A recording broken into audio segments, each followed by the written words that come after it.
different things there. He's gonna click OK there.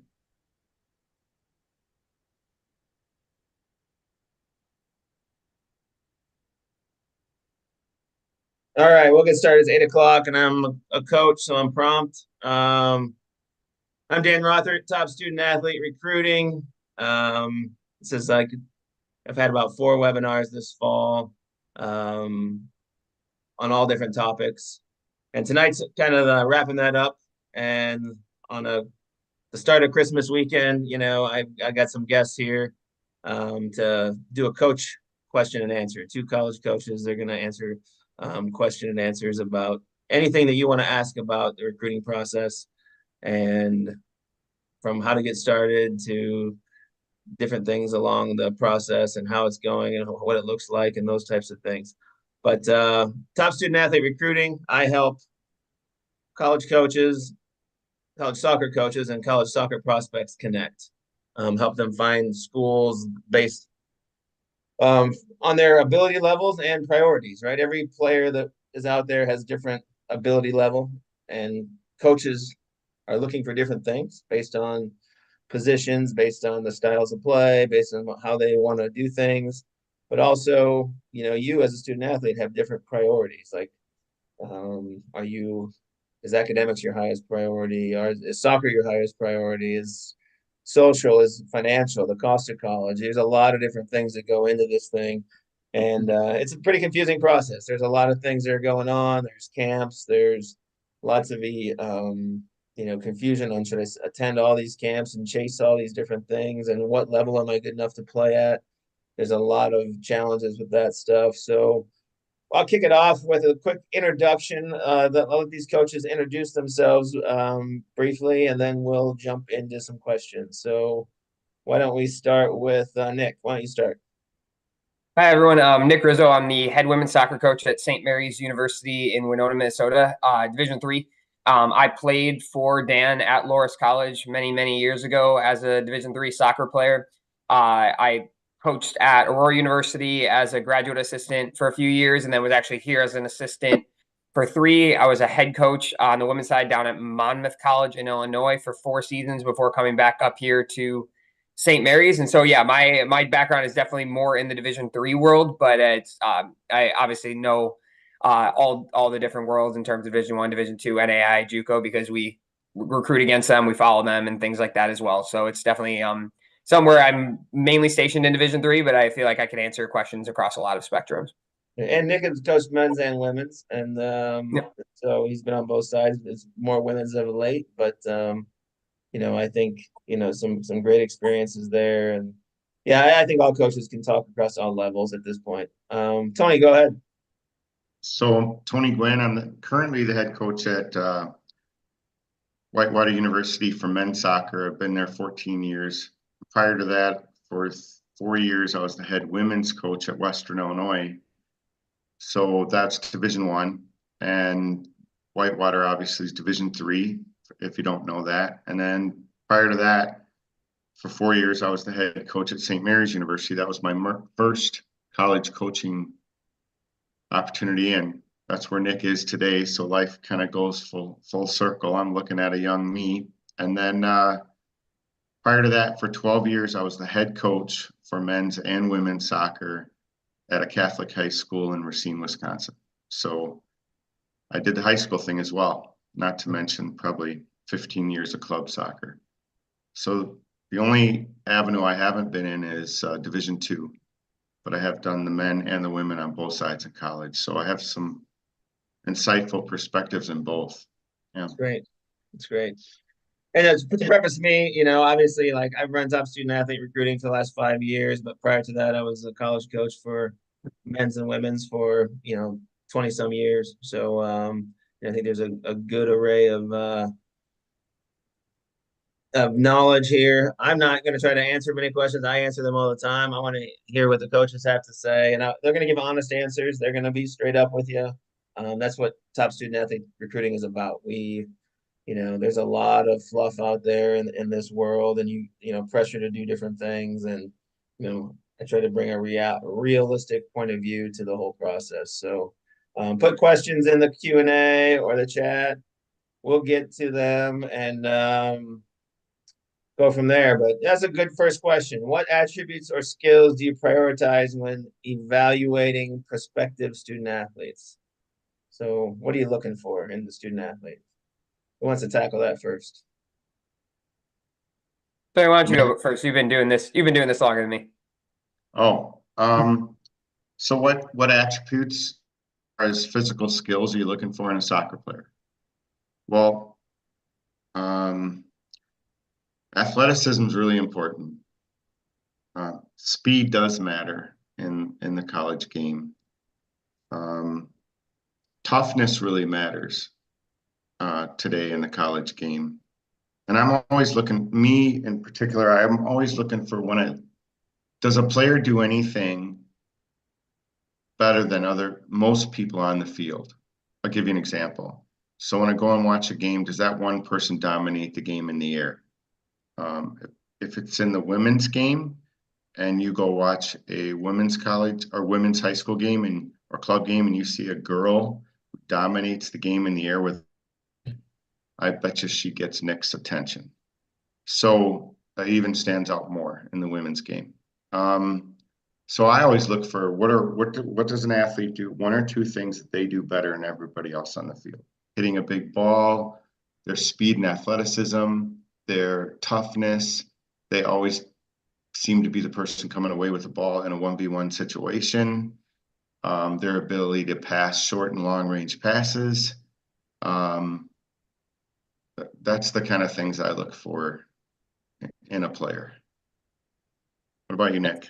Yeah, no, and I think I love that you touched on the fact that like I feel like it's taboo these days to say that speed or athleticism is like, oh, we don't look at that. We only want the skillful players. And you've coached a long time, and I've coached a long time as well. And it matters, like obviously being skillful, but like if you're skillful and slow, it doesn't really get you a whole lot of places. And so I think I like that you touched on that. And I think a lot of it goes to positionally. I think you touched on it really well. If you are female and you're in the back line, you better be good at heading the ball in 1v1 defending. Like the other things are things that we expect that we'll be able to teach you, being able to pass out of the back or go along out of the back, whatever your preferred style is and different programs. But in the midfield, being comfortable on the ball, wanting the ball forward, just having the ability to create and score. I think that like positionally we'll look at a lot of different things, but I think the number one thing that all of us really want are competitive, hardworking players. Like it's easy to teach a lot of other things. Like if you don't have that element, you're not going to fit in most college environments because you have to be able to compete every day and you have to be hardworking. You can't be lazy. Like the only lazy players that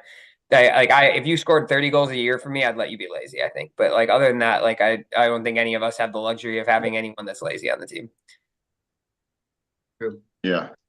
So this one kind of piggybacks on it. What is the biggest challenge going from high school to college for a player? Yeah, I think speed of play, certainly. I remember, and this is many, many years ago, my own experience. I remember you come from high school, and depending on when season just ended, if it's Iowa boys, you're coming from high school season. If it's Illinois players or Wisconsin players, I think you're more coming from your club stuff going into the college game. I remember I was a center mid, and every time I got the ball, I felt like I had no time.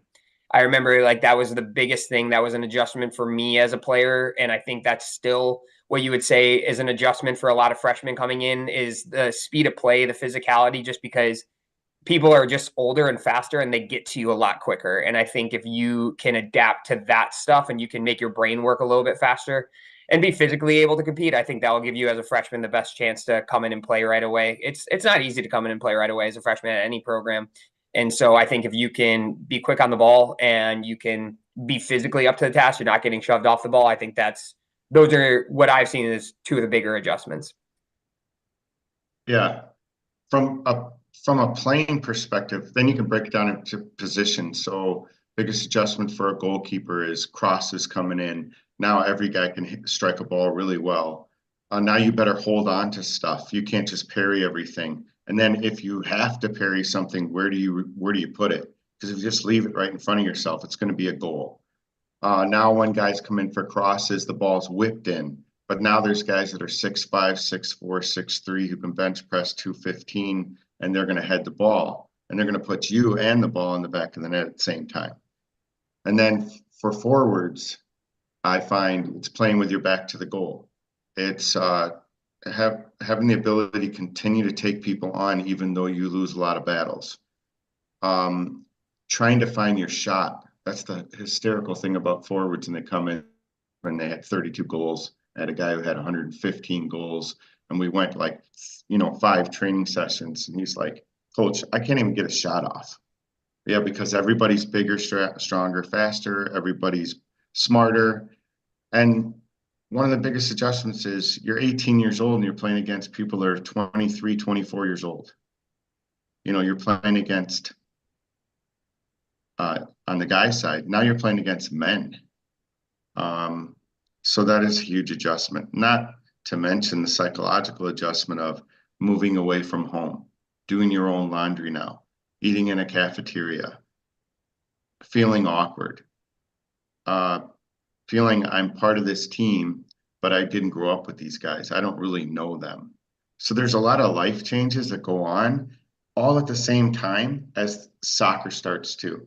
So I've always wondered if it would be easier transition for college students coming in playing soccer if soccer was in the spring season, because they got this, August, September, October, November, December, whole opportunity to like figure it all out, figure out how to do their laundry without everything turning red, figure out where to eat on campus, figure out how to feel comfortable in your own skin. And so I think there's the biggest thing that people don't think about with young people when they go to college is they're going through a lot of traumatic and positive, not traumatic, but positive life changes all at one time. And we're expecting them to perform at a high level under these really stressful situations. They're magnifying the pressure that they're under, and they're in 5 different new classes. They're sleeping in a different bed. They're not at home anymore. There's a lot of things going on at one time. And then at the same time, you're having to try to adapt to this new style of play, speed of play, mentally, how everything is going around you. Like I was a center mid too, and everything's going around you 100 miles an hour. But then think about that. They also just moved into their dorm room. They just started class. They have all these awkward moments, uncomfortable situations around them. And at the same time, hey, we have a game in 3 days, your first college game. And that's a lot to ask. Taking me a while to realize that, but it's a lot to ask. Yeah.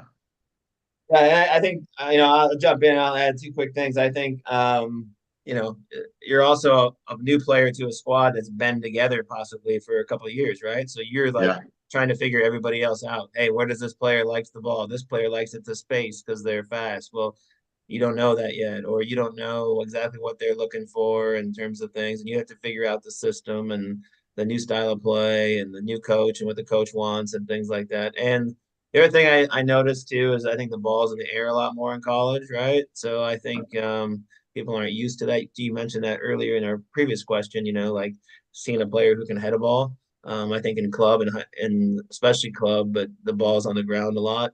And then you get to college and all of a sudden it's people are playing, coaches are playing to win. They're playing for their livelihood. And so they want to win. So they're going to push the ball forward. And if it's fast and direct, you got to be able to handle that. So, yeah.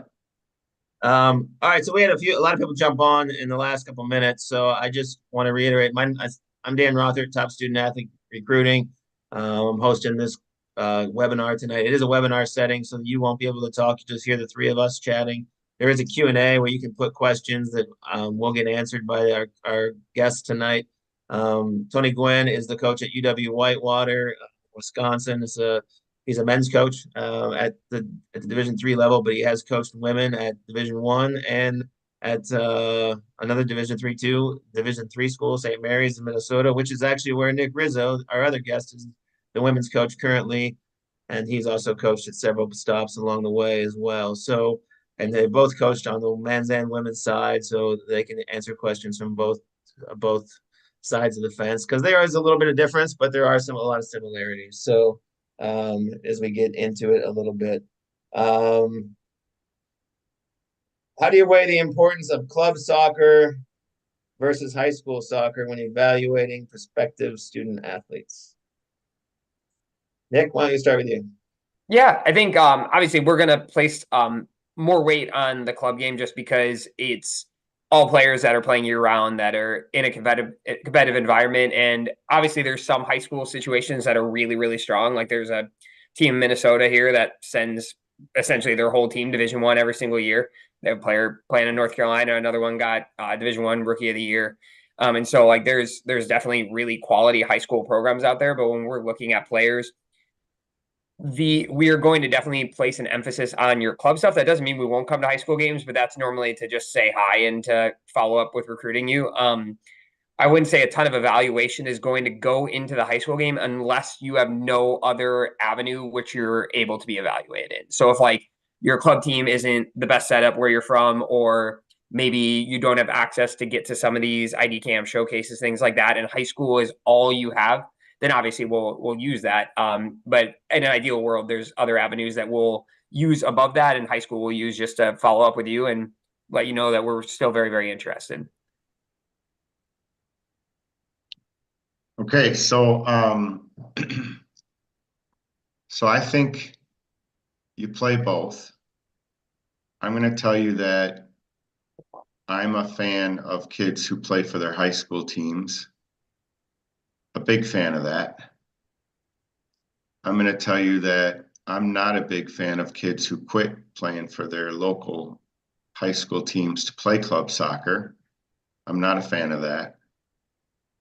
And that's not popular to say in America at times, but I'm going to be honest with you and tell you that that's how I feel.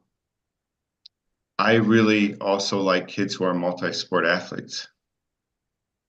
And I have coached many professional players, and I have guys who went on to play in the MLS, etc., and played in Ireland and in different countries. But I'm a big fan of kids who are multi-sport athletes, because I think that most of the people that we deal with aren't going to go and play in the MLS, and they're not going to be pros, and they're not going to coach the Canadian national team like Jesse Marsh.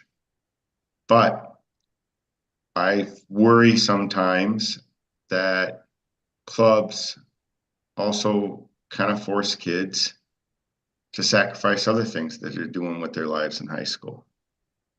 Like, it's kind of hard to be in a play or be on the debate team or do all these other things and then play club soccer constantly and travel all around the country doing it.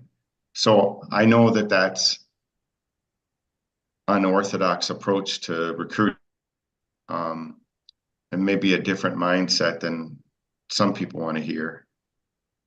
But I also think there's a lot of people that just don't like to say that. And I really believe that. Like, I really believe that you can overtrain certain body parts and wonder why a 16-year-old tears their ACL. And I can tell you why they did. And I do think that when you're like cross training if you play basketball, you're cross training if you run cross country. I don't know when we started going away from that, and I feel like sometimes we went away from it because it was more of a moneymaker for the club to be going all year long. And we can tell people that the idea behind it was to create better soccer players, or you're going to become better at that. But we're also sacrificing quite a lot of things. Kids are sacrificing quite a lot of things to do that all year round. Now, I know that that's not always popular, but I can tell you my interactions with the high school coaches, most of the time it's really positive. Most of the time they know the kid, and they can tell you right away what their GPA is, and they can tell you what kind of student they are and what kind of person they are in the school. And when you're recruiting, we only have 28 roster spots at our school, for instance, and I got to get it right. And I got to figure out who the kid is. And it's almost like you're playing a detective role. And sometimes when I deal with clubs, they can tell me only about the player as a soccer player, but they don't know a lot of logistics about their grades, what they do in high school, what other things they're involved in. Whereas when I deal with high school coaches, for me, I get a lot more feedback on them as kids. I know that's just not a popular thing to say anymore, but it's the truth for me. And I like multi-sport athletes. And then you come to college and now we're going to focus on one thing. But it's not uncommon for me. I've been to 3 high school basketball games in the last 3 weeks where I'm just going because I want to see this kid compete. And you get a lot of opportunities in a little 5-on-5 game that's played on a very small little surface, which is basically the inside of a 18 of a soccer field. And there's a lot of physical components that take place during that little confrontation. And you get to see if Joey wants to compete or he doesn't. Because what I'm finding in 2024 is just trying to find players who hate losing, trying to find players who are tough enough to compete and not just want to look the part, but actually care what the score is at the end of the game. And I know that's not a popular thing to say neither, but that's just me. And I think that, so any parent or players that looking for that answer, I'm the right person to hear that. But if you're looking to play soccer on a club team only, and you don't think that your high school coaches know what they're doing, man, I know a lot of high school coaches that are really good coaches, and they really do know what they're doing, but they've just chosen to take that path in life in high school. Doesn't mean they're a bad coach. And I think there's good and bad coaches in club soccer, and I think there's good and bad coaches in high school soccer, personally. Yeah. Yep, I don't disagree with you. Nick will attest to it. You know, Nick was a multi-sport athlete. I recruited Nick out of high school.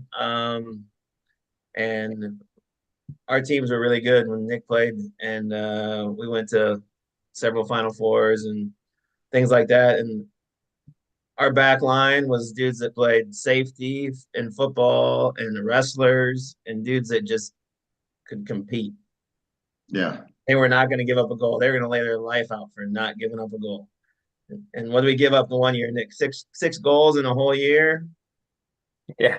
25 games, we gave up 6 goals all year. Pretty good year, right? Yeah.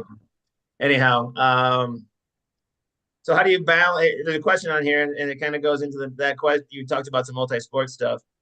I'm a multi-sport. I love multi-sport. I was a multi-sport guy myself. But what are your thoughts on balancing that when schedules interfere with one another?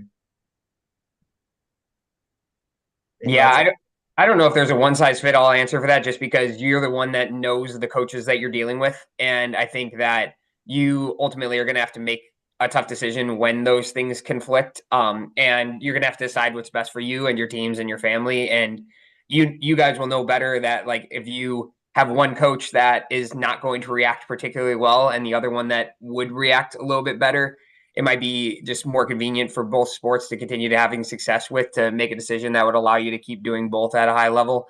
But yeah, I don't know if there's necessarily a one size fit all answer for that. I think Tony spoke on it really well. Dan spoke on it really well. I think that there is the best part about all of this is there's no one right path for everyone. And I'm sure you've had the same experience, Tony, and Dan, I know you did, with players. Like, we have players that were multi-sport athletes that only played soccer a few months out of the year and were still absolute studs. We had other ones that played year round and were also absolute studs. And so I think the nice thing about it is there's no one size fit all answer to that. And I think, yeah, when you're going to deal with conflict between it, I think you and your parents are going to have to decide, like, what is the best path for you, because I had to do that a lot. And because I played high school soccer, obviously, but then I played high school basketball and high school volleyball, being from Illinois. And I had to pick often in basketball season and in volleyball season if I was going to be doing my club. Like, I played club year round as well, if I was going to be doing my club stuff. And my basketball coaches did not deal with it particularly well. My volleyball coach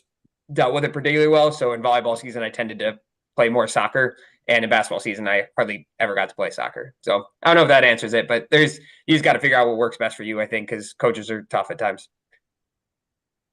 Yeah, I agree with that 100%. You have to figure out what is best for you. That's where you kind of have to be a little selfish and do what you think's right for you. And the positive news is what Nick just said. If you go down the route where you just focus on one, a lot of those players do well. And if you continue to focus on the route where you play multiple sports, there's plenty of coaches that will still like that. So you can still be successful no matter what route you choose to. But I think there's too many people that think that they have to choose the one route and they have to play all year long, or coaches like us won't be interested in that. And I think what we can relay to people is that people are still going to be interested in you if you choose what's good for you and you are doing multiple things that and then hopefully you have people that are your coaches that you can work with and have conversations with and help you manage that as well. And I think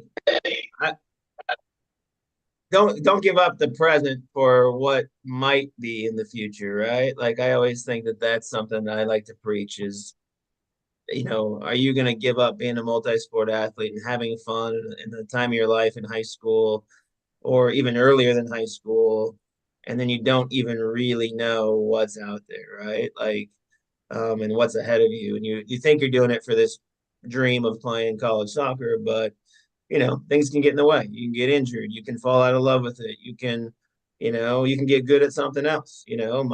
My son's a senior in high school, and he was all about playing college soccer when he was, a freshman and sophomore. And then he got really fast in cross country, and he's going to run college cross country, like, and he loves it. And he's A, better at it, and B, is a bit more passion for it, right? So like, and his upside is even higher. So you don't know what's ahead of you. So like I said, I think people gotta stop giving up a lot of things.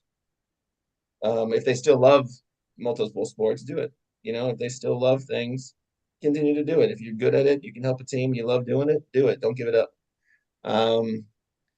Let's jump into a little more specifically on recruiting type of things. If you had to give a roadmap to a kid how to get scouted and make it to college, what would it be? Do you want to start this one, Toy? Yeah, sure. So, so first of all, you got to think about this. You got to think about how far away from home do you want to be? That's really important. Then the second thing is you think about what are 2 to 3 different things I'd like to major in, because a lot of college students switch their major often. So what are more than one thing that I want to major in? Like, what does that school provide 2 or 3 things that I would be really interested in majoring in? That's just my opinion. The next thing is location of the school. So you got that, how far away from home. That's such a huge thing that kids don't think about or don't realize. Then the next thing is how big of the school you want to go to. You want to go to a school with 2,000 students because you went to a school with 2,000 and you liked that when you're in high school, or you want to go to a school with 2,000 students because you went to a school with 500 kids, or you want to go to a school with 10,000 students, or you want to go to a school with 40,000 students. The next thing to think about is, do you want to be in a rural setting or do you want to be in a city setting? And then the last and the most difficult thing to think about navigating that is, it's the toughest part, is what level can you play at? What can you truly play at? Are you a Division I athlete, a Division II athlete, Division III athlete, junior college, NAIA? What level can I play at? And I think that those different things are really important when you're making a decision. That's the kind of advice I give young soccer players So location from home, distance from home, the size of the school. You want to be in a rural setting or a city setting? What are 2 to 3 majors that interest you in majoring in? And then trying to find an honest opinion and a professional opinion of what level you can play at. That's my opinion. It's hard to get. That's a hard thing to get, right? Like, how do you get that opinion? Nick? Yeah, no, I mean it's very true. I think that's I mean, you need good people out there that are going to help you out with that. And so I think like people that you trust and people that know the landscape. But no, all the things that Tony talked about, I think are really, really important. And I think then the big step, and I don't know if you feel the same way. I saw a question down a few questions where it's kind of asking like, how do we end up finding these players that end up coming? And I think a big percentage of the ones that end up with us are kids that did reach out to us or were very quick to respond after we reached out to them. I feel like a lot of my roster, obviously we have to go find them, but there's a high percentage of my roster that I think reach out to us first, and we find that there's like a good mutual fit for both sides. And so I think finding coaches that you're going to reach out to and schools that you're going to reach out to, I think is really going to help you out as well, because that's it's a big joke, but it's like you look at all these old movies and you see someone like watching someone playing pickup basketball on the side of the street and like, oh, I'm going to go recruit that one. Or you see a soccer player that does something in a random field in the middle of nowhere. It's like, it's possible, but it's not the most likely method that you're going to find the right fit and the right school for you. And so all the things that Tony mentioned, I think are really, really good. And then finding ways to reach out to them and get a hold with the schools and coaches that you want to go to. I mean, understanding the level of play is hard. I think that is the hardest probably part of this whole process, right? That's where what I do for a living, right? I can call Tony or I can call Nick and say, I have a player I think you might like, based on XYZ, because I know their level of play and I know those types of things. And that's what I do, right? I evaluate players for a living, and so does Tony, and so does Nick, and those types of things. I think there's things you can do on a smaller scale. I'm not sitting here to say, hey, you have to call Dan Rothert to have him evaluate you, and so you can get connected. I think you could call a local coach and say, hey, I'll pay $150 to come out to my game and tell me what level of play you think I am. I mean, you really could. I mean, all these assistant coaches that make peanuts, I would have done it when I was doing it, people would ask me. But I do think you need to cast a wide net, right? If you think you really want to play at the highest level, you want to play at the Power 5 Division 1 level, you better go see some Power 5 Division 1 games and see the level of play and see, can you get on the field with those players? Look at their roster. Do you fit in with their profile of player? If you look at, the National Men's Championship was last Monday, and 21% of the guys that played were American. 21%. I mean, there's like 5 guys out of 33 that played were from the US. So like those teams aren't probably recruiting US. Vermont and Marshall aren't coming to Iowa or, Wisconsin or Illinois or wherever people are from on this call, to look at those types of kids necessarily. They might, if the kids, hey, my grandma lives down the street from your college and I'm really interested in the school. Okay, then maybe and you got good highlight video and stuff like that. We're gonna talk about that next. But there's different ways to get found. But you gotta kind of have a really good sense of the level you think you can play at. And not enough people watch the levels. Not enough people know how good Tony and Nick's teams are at the Division 3 level. They don't. They think that they're above that because they've never heard of that school or they've never been to that area, those types of things. So just casting a wide net, understanding things, I think is a really important part of it too. Well, and like even in your own experience, Dan, like how many Division 1 transfers did we have come to us at Loras that didn't start right away? Like you all the time. You guys probably both have that, right? And so Yeah. it's like Division 1 Yeah. transfers, kids that go, they were like, oh, I'm never going to get on the field, or I'm not happy with my experience. Heck, I had a kid who started at Wisconsin, Eric Insko, and he started for the Badgers as a freshman, and he came to me and he couldn't get in the starting lineup. He wasn't good enough. And so it was like, that was 25 years ago, but it was like, that's the reality of it all. I had the same thing with Josh Rohde started for UW Milwaukee and then transferred to us. And then I said, you got to try out. He said, what do you mean I got to try out? I said, well, you have to try out. And then I'll never forget his first practice. He stepped into goal, got scored on twice in about the first 2 minutes. And our backup goalkeeper his sophomore year. But yet the previous year he had started at Wisconsin.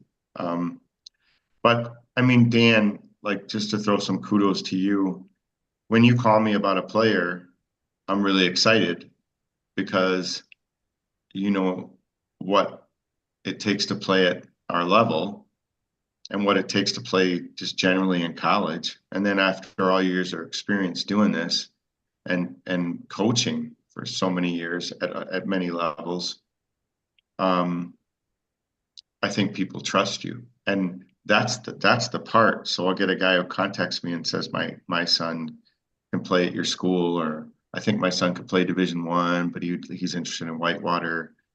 And I'm thinking that's the hard part for us as coaches is, I'm 57, I'll be 58 in 2 days.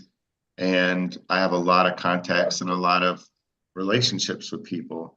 And it takes a bit of time to learn who you can trust when you're talking to them. To this day, some of my best friends, they're high school coaches, and I've known them forever. And I love the fact that every player on his team is phenomenal, and every player on his team could play for the Badgers. And without saying his name, he's still a great friend, and I love him to death. But he oversells his players, and they're not that as talented as he thinks they are. He's like that uncle that only sees the good in you and thinks that everyone's phenomenal. So really, it takes some time to kind of try and figure out which guys are going to really give you an honest assessment of a player. It's really difficult. So this is why, okay, so how can you make that easier for the people listening to? And where can I go with this? So if you do those things I talked about, like how far away from home, what, etc., schools, these are the important things. How far away from home? What are the majors? Distance, size of the school. Then narrow it down to like 8, 9 schools, and then go visit those schools and do whatever you can to get yourself in front of that coach at that school. Because the reality is, if that coach thinks you can play for them at their level, and that's a school you're really interested in, isn't that really all that matters? Is what does that coach particularly think? And I'm going to go so far as to say, which it isn't part of the questions, but I can honestly say there's 5, 1, 2, 3, 4, 5. And in 2024, I had one player call me on my phone. This is my office phone. So call my office, it goes straight here. And I had one player in 2024 who called me on my phone. One. And that stands out like a sore thumb. Just like you see a kid in a line today and he says, please twice, and he says, thank you twice. He stands out like a sore thumb. And one player called me this year in 24. And in 23, 0 players called me. And we have a pretty attractive school with 22,000 people attending football games. And 0 people called me last year on the phone, and 1 person called me this year. 1 person. I mean, you gotta have some guts in the process, and I'll reiterate that. Like,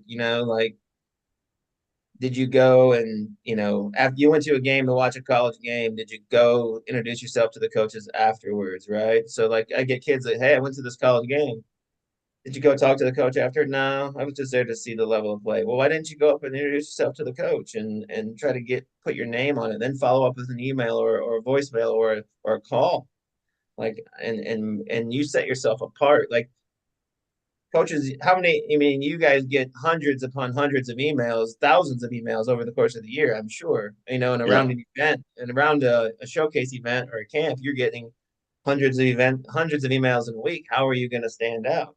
I took my son on a recruiting visit, and he wasn't getting love from the coach. So guess what we did? We went and found the coach. We went to his office, knocked on the door. He came out. My son introduced himself. One thing led to another. Oh, you're faster than I thought you were. Like those types of things. And then things Yeah. happen from there. So you got to have some guts. And some of that times that guts makes you stick out. And you're like, and that same guts that you have in the recruiting process is the guts that the coach wants on the field, right? So then there that kind of translates. And I could go on and on about it, but we got questions piling up. So I want to get to that stuff. Where do you find out about the most kids? Is it showcases, emails, campus visits, camps? What do you think? Nick, why don't we go there? Yeah, I would say a good percentage at showcases. Like I mentioned earlier, kids reaching out to us, I think, is a big thing. That's like normally where a lot of the conversations start pretty quickly. Obviously, like a big part of like the second part of the process is getting you to come to our camps and seeing our campus and play with our players and things like that. So like that's another big piece. Yeah, I would say like initial identification is definitely like through recommendations, through showcases, through maybe other like bigger school ID camps for us, like going to like a Wisconsin or Iowa and identifying some of the players at those camps. And yeah, I mean, it really comes from everywhere. I don't think there is a one like if I bet if I did it on my current roster, I bet it would be broken like 10%, 10%, 10% across the board in 10 different avenues, just because there's not like even like I'm thinking about our current recruiting class we have 7 coming in next year, and it's like I don't think there was one way we found all of them. It's all of them in a few different ways. So yeah, no, I think there's just like they've all mentioned, the more you can get yourself out there and put yourself out there in a bunch of different avenues, attending these showcases, attending these ID camps, emailing coaches and getting them to come watch you, sending your schedules. I think that's going to be the quickest way to get in good conversation with the coaches and be persistent. Yeah, I I would agree agree with with that. that. Yeah. I think I do want to reiterate though, like I don't think you need to give up the farm or give up other sports or things like that to chase an ID camp or to chase a showcase event. I think a lot of people chase a lot of things in this process and they go fly across the country to events and hopes they're going to get found and things like that. And there's alternatives to that. Like Nick said, there's 10 different ways to do it. So maybe you can't go to the showcase event, but maybe you can, you know, go to their ID camp, or maybe you can't go to their ID camp, but your high school team is going to play in their area.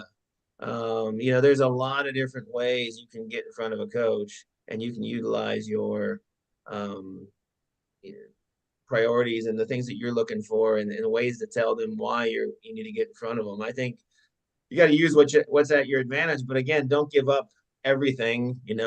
I think there's a return on investment piece here too, right? I mean, I see people spending $20,000 chasing, in hopes to get recruited, and they're flying across the country, going to camps after showcase after another camp, and this thing and the next thing, and it becomes complicated. So, Use that my money towards tuition. yeah, I agree, right? Like when you can find a coach that, hey, this coach is going to come watch my high school game.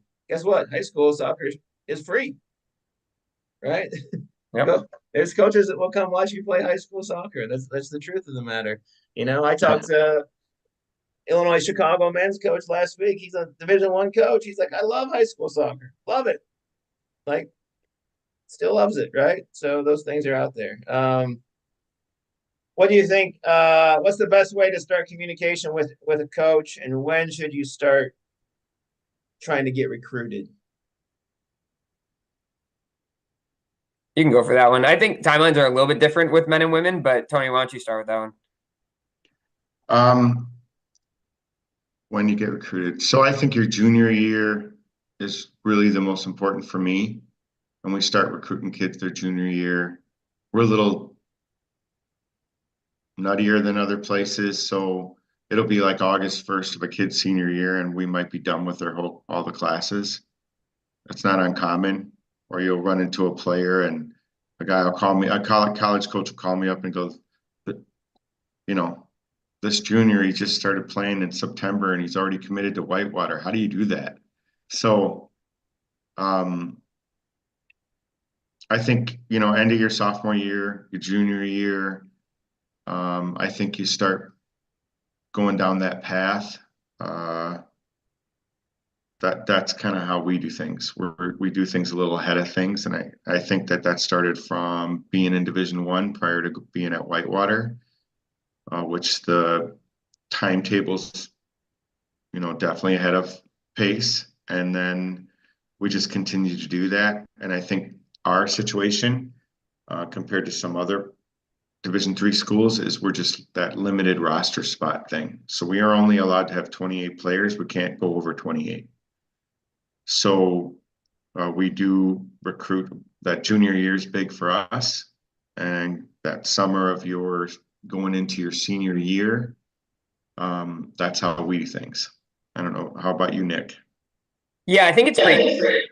And I think again, a lot of it's going to depend on your aspirations, like depending on which division you are like aspiring to go play at. Because if you are, and this doesn't mean that you can't still go play at higher divisions if you don't start earlier, but like if you have aspirations, especially on the women's side, to go play at a high level Division I soccer, you need to be starting stuff very early in your sophomore year because they like to commit a lot of their classes pretty early. I think we're on a very similar timeline to Tony, which is funny because yeah, I would say most Division III men's programs aren't on that timeline, but Division III women's programs we kind of have to be. Our whole like our I think our we had one commit. Our last commit was in September of this year, so most of our class committed before the start of this school year, which would have been before the start of their senior year. That's not an every year thing. Like we've had other years where it's been a little bit later, but just with the timeline and things like that, I think, like Tony mentioned, like really getting into your junior year, I think is going to be very valuable because there's a lot of programs that, like you said, do have limited spots, and especially with the rules changing in Division I, with the 28 roster spots, Tony has that as well. There's going to be limited spots, and they're going to be continuously filled in like by a bunch of different avenues. On the men's side, there's a lot of international players that are taking those spots right now. On the women's side, because of there's so many different rules that have been put into place, but there might be the potential for JUCO players to also play all 4 of their years, which we'll find out on in a little bit, which is going to take away roster spots. And so the earlier you can start and get committed, the easier it's going to be for you and the less stressful it's going to be for you. I mean, I think the thing, getting on it early, but also, you know, each school's timing is different, so you have to understand that. And then things change, right? So the transfer portal is a real thing. I've talked about it in previous webinars. It's going, you know, it ends this week for the men. It ended last week for the women. You know, so a lot of players you're seeing and hearing about players leaving their current school, going to play somewhere else, either going up or going down to get more playing time, or going up because they want to play at a higher level. And what that's doing is musical chairs are happening, right? So now openings are happening at different places. I still have kids I work with that are seniors that are haven't landed yet, and they will land. You know, I just had a player this week get a Division I call out of the blue. Right? He wasn't all of a sudden this Division I school has openings that they didn't know they had before because 2 players left and went in the transfer portal. And so now that coach needs 2 more players than he didn't already, you know, so now he's needing this player, which is great. So I had 2 girls last year Division I in February of their senior year. You know, openings happen, and you can get there, and timing is your timing, but it's also everyone else's timing. The biggest thing is people stress about it sometimes way too early, you know, like, and then also I think there's certain times that are really important. I think it's probably the summer before junior year for girls, summer before senior year for boys, right? Like those are the biggest times. But yeah, it can be depending on the level of player, right? If super high level player gonna go Power 5, all right, you probably need to be on it early. But those things can be, it's different for every coach too. Every coach is doing it differently. Some coaches are going to get the international scene done first, and then they're going to pick up, maybe fill in a few gaps with somebody else. What about highlight video? There's a question here about highlight video. How important is highlight video, and what aspects of the game do you need to see from a player in there in the videos? Let me tackle this one first. This is the number one default for college club and high school soccer players, in my personal opinion. So if you just make up some small hodunk town in the middle of nowhere and ask them for video of their high school basketball teams, the video is outstanding. You can read, who the kid is, what jersey number they're wearing, and you can literally watch the game and see everything you want to see. And then if you just did the same thing with football, American football, you're going to get a great video of football. And 90% of soccer videos that I get, too many times, the video, every player looks like an ant. I can't even see the ball. I see guys sprint to the corner flag to celebrate something, but I have no clue what just happened. And I spend most of the time just trying to figure out who it is, who am I watching? Like, which ant am I watching right now? And it's mind-boggling how bad it is. And at the same time, I'm not really sure why the clubs that you're paying a fortune to play on don't provide you with better videos of your children playing soccer. I don't get that part. And then if the high school programs can send out really great video of Johnny playing basketball and really great video of Joey playing football, why aren't they using the same camera that the high school has to send you videos of playing soccer? So that for me, I don't know how many times I get a video and I just shut it off after 30 seconds because I'm like, I don't even know what I'm looking at. I can't even see the ball. I can't identify who the players are. Every once in a while, someone will have a circle around that player. So then, oh, that's me. And I think that I think that's the number one. Somebody could make a fortune in America who has a video company and decides to let people know that that's part of our network, that's part of our marketing of your child, is we're going to give your child really good video to send out to these coaches. That's just my personal opinion. I don't disagree. I think you got to have good video. I make videos, right? That's one of the things I do, and I do my best with the video I'm supplied with, but I'm not always supplied with very good video, right? But one thing I'll tell you is near side of the field. You get these video cameras, like the far side of the field is so hard to see, right? Like if something happens right in front of that camera, it's probably pretty good. But if it's on the far side of the field, it is hard to see it. So you might say, oh, this is a great play I had on the far side of the field, but I can barely tell what's going on, and then there's a parking lot behind it. There's car lights coming in, and I don't know, like it's tough. What about in video? If a player does have highlight video, which highlight video, I think can help. If it's good, it can help you definitely get a look. A coach might want to come watch you play more, right? That's the important. It's the bait. It's the bait in this process. What are players trying to show in a highlight video? Yeah, going back to, I think I had an answer earlier about this. Make sure it has to do with your position or your skill set, right? Like show the things that you're really good at. Like Tony mentioned earlier, obviously every player has some things that they're really, really good at.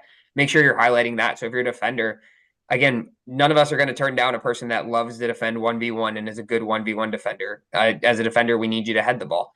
As a center mid, we need you to get on the ball. We need to see you scoring goals. We need to see you crashing the box, spraying the ball around. As a forward, you got to be creating and scoring goals constantly.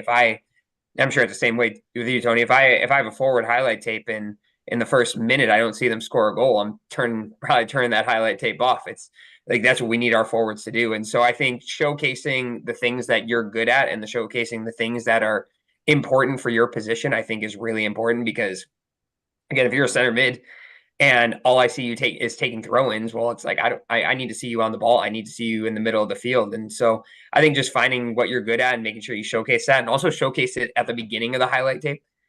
Because there's so many highlight tapes that the best play might happen 2 minutes in, but it's like you might not get there if they don't see other good stuff before then. So making sure you're showcasing the really, really good highlights early in the film too. Like I have a forward on my team that like she was great for us as a sophomore this year. Her whole highlight tape was scoring goals. It was literally just like 2 minutes of goals. And I was like, this is awesome. I'm for sure recruiting her. Right. No, I agree. There's a question on here about goalkeepers, and how they and so since we're talking about positional play, how does a goalkeeper highlight themselves compared to a forward and things like that?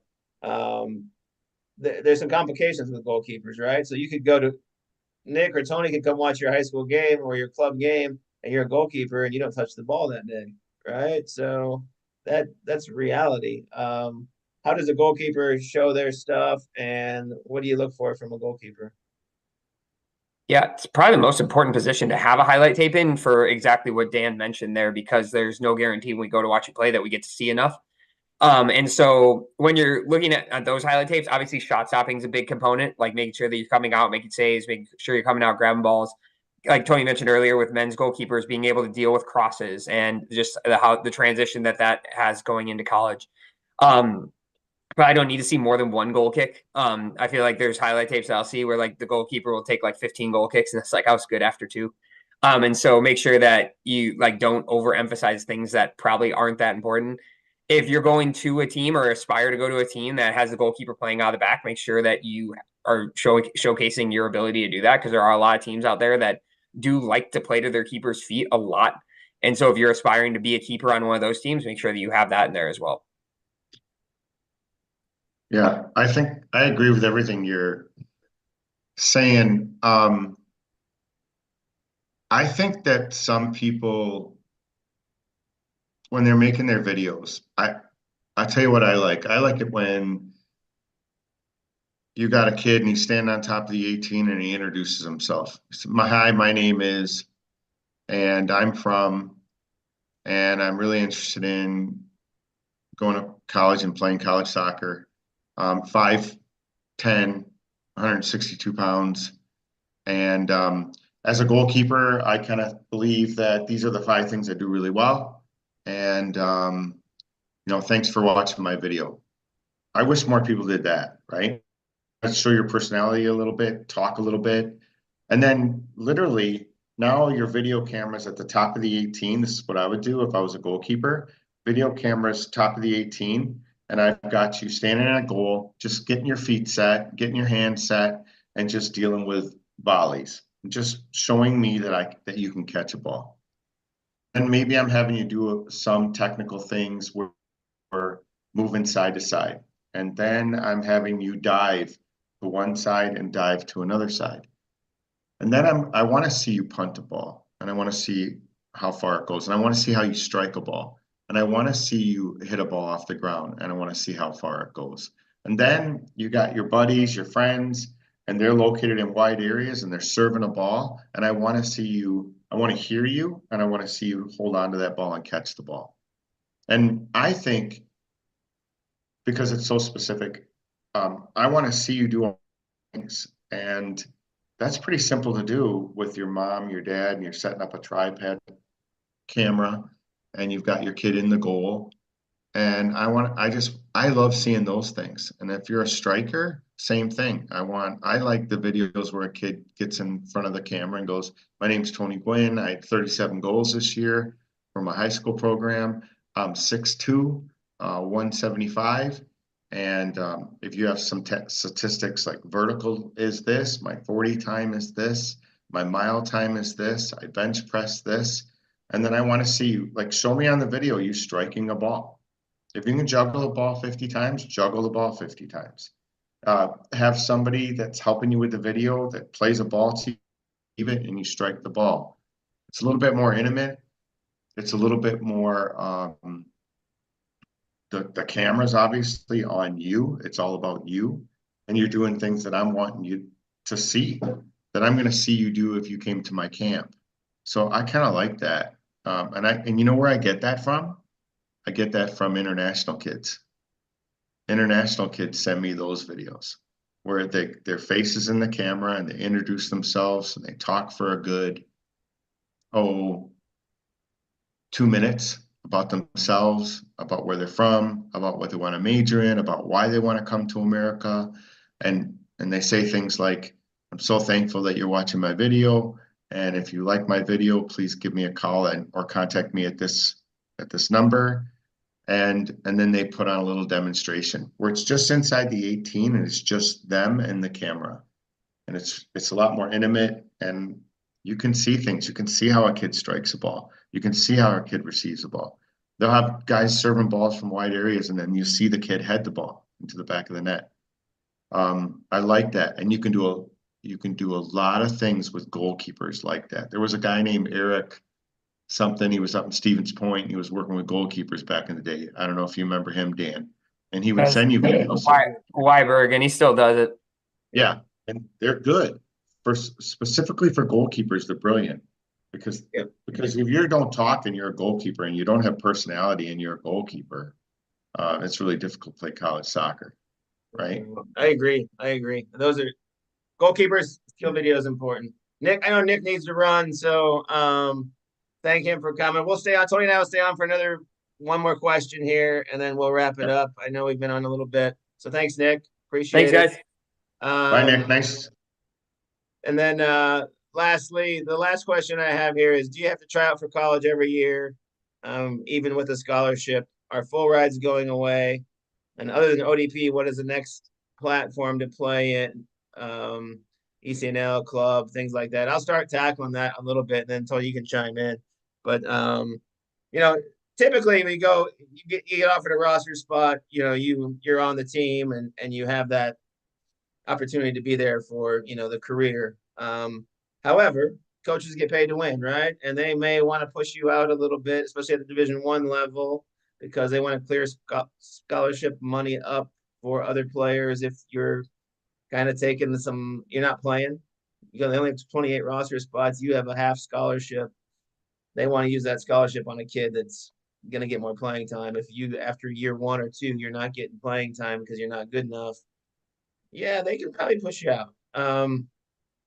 But full ride scholarships in soccer are really, really rare. I mean, to be totally honest with you, Division I scholarships aren't all that great. I got kids. I tell this all the time, and I'm going to give Tony some props. He's at a state school in Wisconsin that's got a pretty good price tag. It's not all that expensive and even if you're out of state. I got Division I kids that are going Division I, and they're going to end up paying $40,000 a year to play Division I soccer. And you can go to a place like UW Whitewater, where Tony's at, for, if you're from Wisconsin, for, I don't know, how much is it for a Wisconsin kid? Like 15. Yeah. And if you're from out of state, maybe 20, right? 19, yeah, 20. Yeah. So I have, players right now that can go play. I know they'd start at Tony's school or compete right away, and they're going to go Division I because they have to play Division I, and they're going to pay $40,000 a year because scholarships are hard to get. Coaches have to divvy them up. The rules haven't changed yet. They still max can have 9.9 scholarships for their roster at the men's side and 14 on the women's side. And it's hard I've seen a few kids get full rides that I've worked with, a handful. It's mostly on the women's side, if I'm being totally honest with you. On the men's side, it's quite a bit harder. And then, but you can get full rides places. Might not be Division I. I see a lot of kids get full rides at junior college. And then after 2 years at junior college, they get a great deal to go to a Division II or NAI school, or they get a Division I and they get a decent offer, or they go to Division III where they find a really good fit. But don't get caught up in that piece. The last question was, what's the best platforms to be on? Here's the thing. Coaches, I don't know, we talked about it earlier. I think you can get found from all different platforms. You can get recruited out of high school. You can get recruited out of ODP. You can get recruited out of your club. Those types of things. I have a kid right now that he's never played club in his life. He's from Brainerd, Minnesota, middle of nowhere. He is so good. He plays on a little Christian high school that nobody's ever heard of. And this kid, I just started working with him. I sent him to a coach the other day, and the coach is like, this kid is unbelievable. He called him today. He had a phone call with the kid today. Kid doesn't play club, plays high school basketball, runs track, plays soccer in the fall, and he's really good. So platform is the platform. The thing about it though is coaches only have limited time, money, and resources at their school.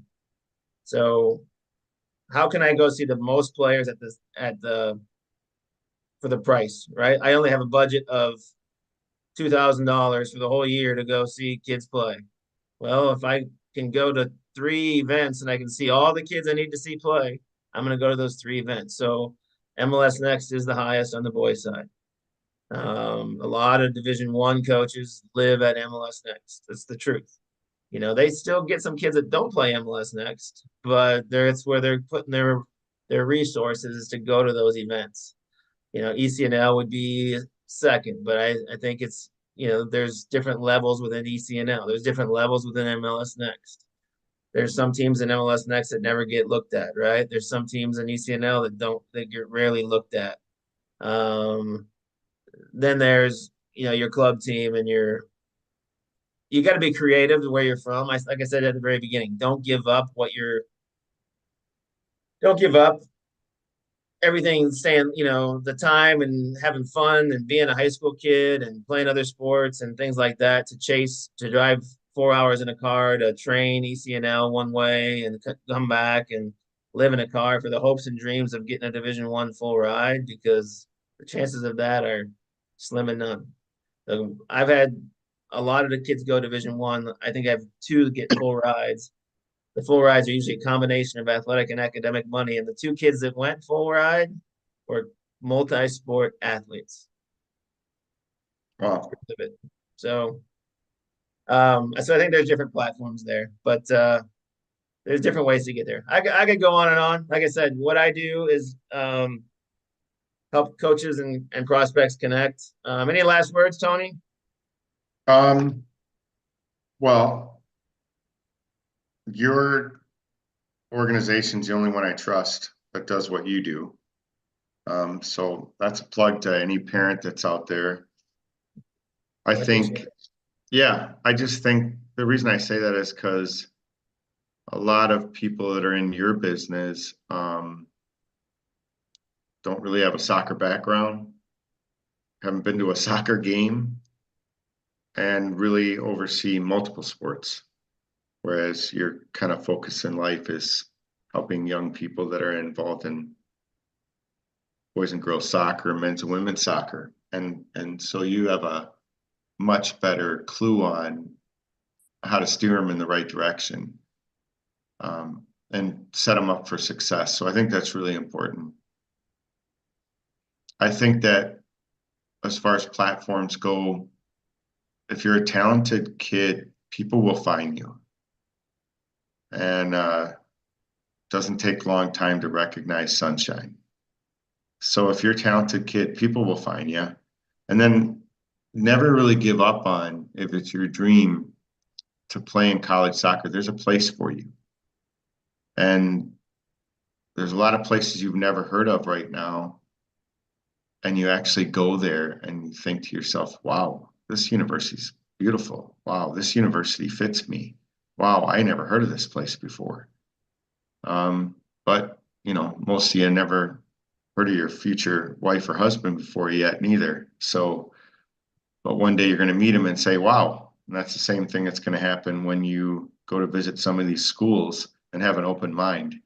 And then I want to just point out that just because I recruit way ahead of time and have a pattern of doing that, there's been loads of times when I say to myself, you know what? Why do you do that? It's a lot of stress. Don't do that.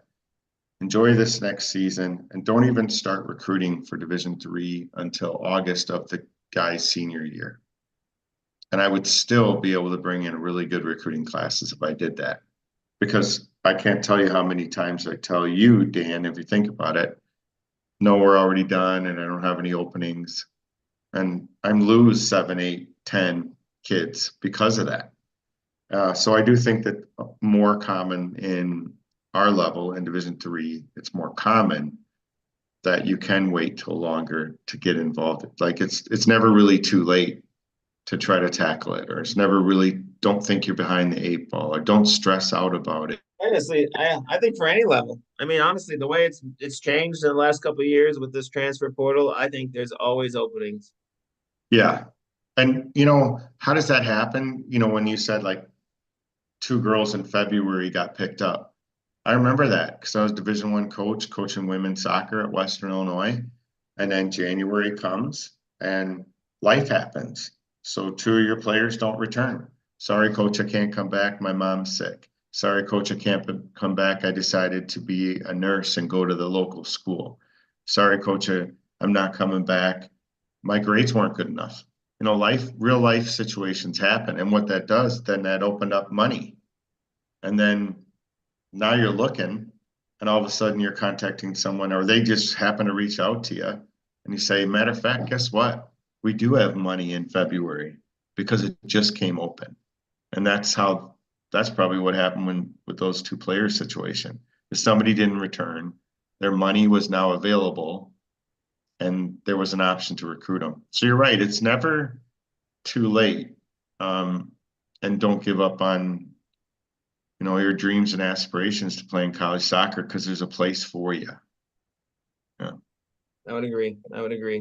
Well, thanks, Tony. I really appreciate you coming on tonight, spending, the start of the holiday break with me for an hour and giving some opinions out there and let people understand this a little bit better.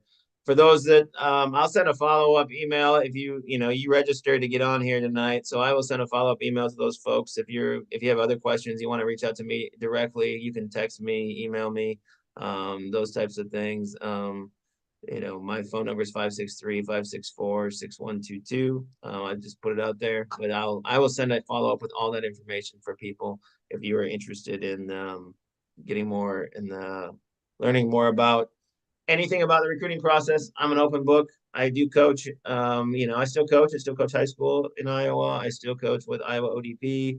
I referee college soccer, so I'm in the fray. I know what's going on.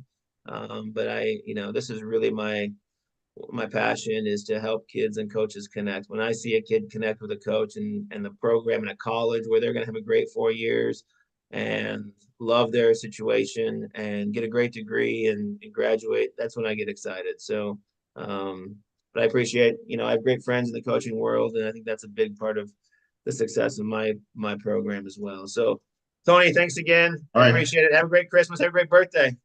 Yep. Thank you very much. Thanks for having me.